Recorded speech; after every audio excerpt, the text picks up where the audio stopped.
சைவ விருந்து பிரியர்கள் அனைவருக்கும் அன்பான வணக்கம். என்னதான் ஸ்நாக்ஸ்ன்னு எவ்வளவோ வாங்கி தந்தாலும் நாம் செய்கிற பாரம்பரிய உணவுகள் மாதிரி சத்து நிறைஞ்சதுக்கு ஈடாக எதுவும் இருக்க முடியாது. சத்தான உணவுகள்னு சொன்னாலே பாரம்பரிய உணவுகளை அடிச்சுக்கவும் முடியாது.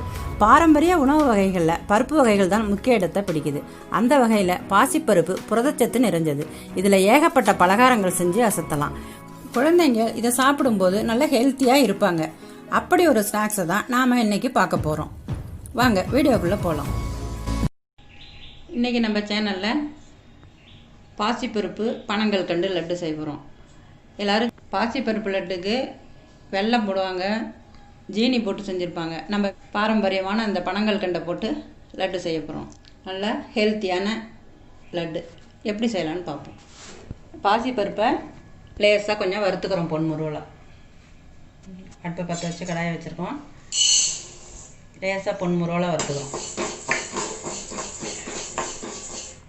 பொன்முருவலாக வறுத்துருக்கோம். இது போதும். இது கொஞ்சம் ஆற விட்டு மிக்சியில் போட்டு நல்லா மாவாக அடிச்சுக்கணும். எந்த அளவு பொடி பண்ண முடியுமோ அந்த அளவு பொடி பண்ணிக்கலாம்.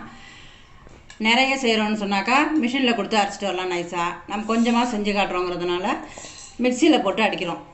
அது எந்த அளவு பொடியாகுதோ அந்த அளவு பொடியாகணும். நல்லா நைஸாக வரைக்கும் இருக்கலாம்.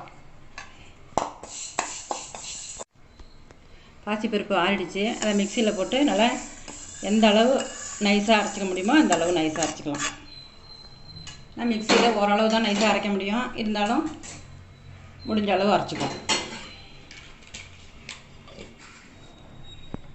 பொடி பண்ணியாச்சு.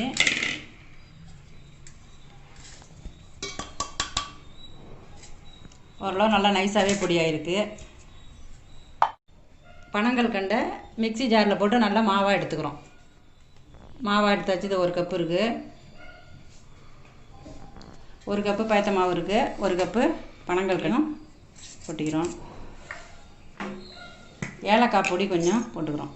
ஏலக்காய் பொடி ஏற்கனவே பொடி பண்ணி வச்சுருக்கேன். அதில் ஒரு 2 ஏலக்காய் பொடி அளவுக்கு அதில் போட்டுக்கிறோம். அடுப்பில் வச்சு கொஞ்சம் பசு நெய் ஊற்றிக்கிறோம். வெண்ணெய் உருக்குன நெய்.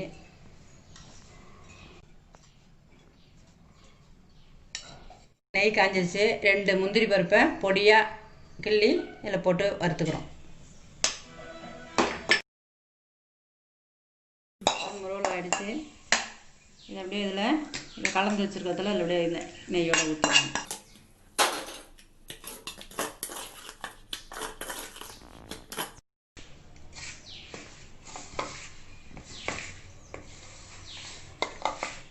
இது வேறு எந்த நெய்யும் கலக்கக்கூடாது. நல்ல வெண்ணெய் வாங்கி உருக்கின நெய் தான் போட்டு கொஞ்சம் நெய் கொஞ்சம் அதிகமாகவே போட்டு நல்லா உருண்டுற அளவுக்கு நல்லா கையை போட்டு நல்லா பெசரிட்டு. ஆனால் நெய் சூடாக ஊற்றிக்கும் போது கரண்டியால் பெசரிங்க. சேஃப்டி முக்கியம். இந்த மாதிரி உருண்டி உருண்டி வச்சுக்க வேண்டியதுதான். இது மாதிரி நல்லா உருண்டி வச்சு பிள்ளைங்களுக்கெல்லாம் எடுத்து கொடுத்தாக்கா. இது பாசிப்பருப்பு அதிக சத்து வாய்ந்தது. பனங்கள் கண்டு அதை விட அதிக சத்து இருக்கிறதுல. அது பாரம்பரியமான பாசிப்பருப்பும் பனங்கள் கண்டும் பாரம்பரியம். இதை நம்ம உணவாக செஞ்சு இப்போ சாப்பிட்றோங்கும்போது பழமையை மறக்காமல் இருக்கிறதுக்கு இதெல்லாம் ஒரு காரணமாக அமையுது. குழந்தைங்களுக்கு ஸ்வீட்டு ஸ்நாக்ஸுன்னு வெளியில் வாங்கி கொடுக்கறத விட இந்தமாரி லட்டாக பிடிச்சி பசங்களுக்கு கொடுத்தா பசங்க ரொம்ப விரும்பி சாப்பிடுவாங்க. நல்ல ஹெல்த்தியான இந்த பாசிப்பருப்பு பனங்கள் கண்டு லட்டை நீங்களும் இதே மாதிரி செஞ்சு குழந்தைங்களுக்கு கொடுத்து சாப்பிட சொல்லிவிட்டு எப்படி இருக்குன்னு கமெண்ட்டில் சொல்லுங்கள். இந்த வீடியோ உங்களுக்கு பிடிச்சிருந்துன்னா லைக் பண்ணுங்கள், ஃப்ரெண்ட்ஸுங்களுக்கு ஷேர் பண்ணுங்கள். இதுவரையிலும் நம்ம சேனலை சப்ஸ்கிரைப் பண்ணலைன்னா உடனே சப்ஸ்கிரைப் பண்ணுங்கள். பக்கத்தில் தெரிகிற பெல் ஐக்கானையும் ப்ரெஸ் பண்ணுங்கள். அப்போ தான் நம்ம சேனலில் வர வீடியோவை நீங்கள் மிஸ் பண்ணாமல் பார்க்கலாம். நன்றி, வணக்கம்.